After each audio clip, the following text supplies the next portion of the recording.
எத்தனை நன்மைகள் செய்தீரையா, அதில் எதற்கென்று நன்றி சொல்லி துதிப்பேனையா.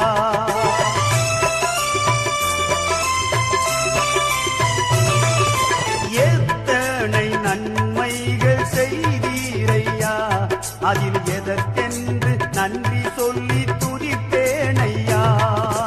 அத்தனையும் சொல்ல வேண்டும் என்றால்